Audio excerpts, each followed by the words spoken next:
बिस्मिल्लाहिर्रहमानिर्रहीम। Dear student, आज का जो टॉपिक है वो है कंपाउंड।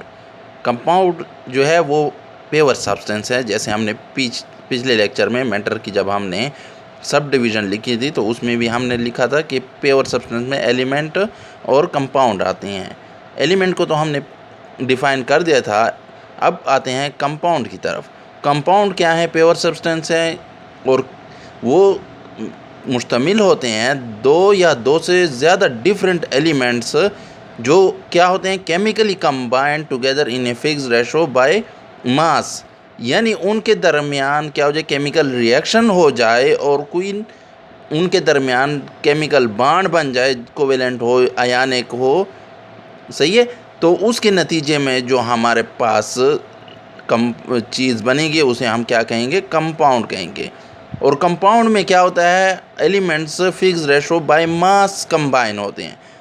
यानी उनकी जो मास है वो सेम फिक्स्ड होती है। उनको एक कंपाउंड आपने लिया, उसको जहाँ से भी आप किस ज़राए से भी लेंगे उस कंपाउंड की जो होगी कंपोजिशन वो फिक्स्ड रहेगी, सेम रहेगी बाय मास। सही है। तो अब कंपाउंड में जो होते हैं एलिमेंट्स क्या होते हैं, अंडरगो केमिकल चेंज। यानी उनमें क्या होते हैं, केमिकल बॉन्ड फॉर्मेशन होती है जिसके नतीजे में वो एलिमेंट्स जो कंस्टिट्यूएंट एलिमेंट्स कंपाउंड के अंदर होते हैं वो क्या होते हैं, उनकी प्रॉपर्टीज़ डिफरेंट हो जाती हैं। सही है। उनकी प्रॉपर्टी डिफरेंट हो जाती हैं कंपाउंड में। फॉर एग्ज़ाम्पल, हाइड्रोजन और ऑक्सीजन जब आपस में मिलते हैं तो वो वाटर बनाते हैं, यानी वाटर कंपाउंड बनाते हैं। अब वाटर में जो है हाइड्रोजन और ऑक्सीजन, हाइड्रोजन भी गैस है, ऑक्सीजन भी गैस है रूम टेम्परेचर पे, लेकिन वाटर हमारे पास रूम टेम्परेचर पे क्या है, वो लिक्विड की हालत में है। ठीक है। अब आते हैं ये पॉइंट, जो फिक्स रेशो बाय मास का क्या मतलब है।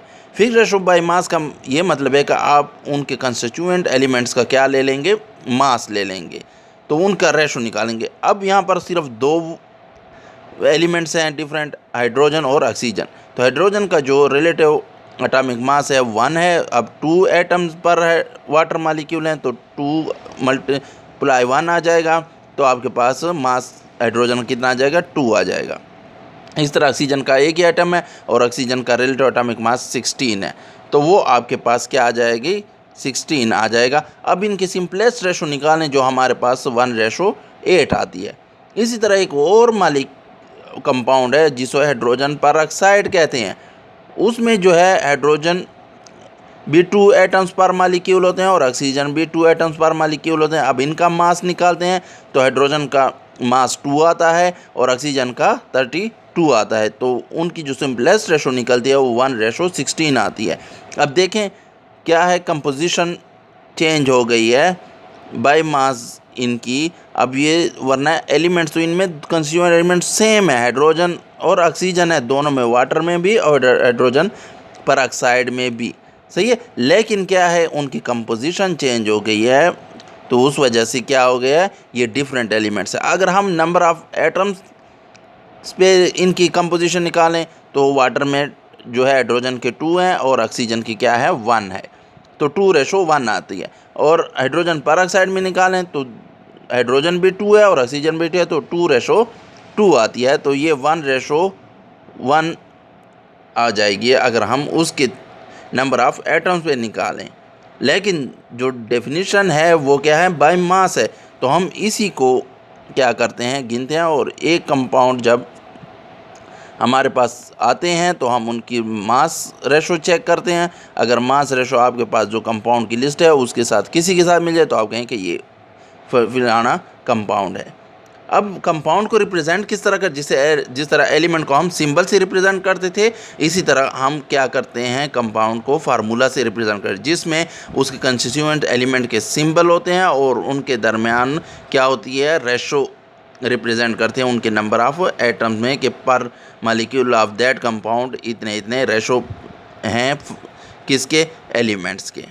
सही है। अब आते हैं हम एग्जाम्पल पे। तो एग्जाम्पल हमारे पास कार्बन डाइऑक्साइड है, कार्बन मोनोऑक्साइड है, अमोनिया है, सल्फ्यूरिक एसिड है H2SO4, हमारे पास बेंजीन है C6H6 है, और हमारे पास ग्लूकोज है C6H12O6 है, लाइम है हमारे पास, क्विक लाइम जिसे हम कहते हैं CaO, और हमारे पास मीथेन या मार्श गैस है जो सुई गैस के नाम से आप लोग घरों में जलाते हैं, CH4 है। और इसी तरह जो आपके घरों में नमक इस्तेमाल होता है, टेबल साल्ट NaCl। तो ये सारे कंपाउंड के एग्जांपल हैं। Thank you for watching the video. और सबसे पहले आप क्या कर लें, इस वीडियो चैनल को सब्सक्राइब कर लें जिनने अभी तक सब्सक्राइब नहीं किया, ताकि जो भी नए लेक्चर अपलोड हो तो उसकी कन्फर्मेशन, उसकी नोटिफिकेशन आपको मिल सके और आप उससे फ़ायदा उठा सकें।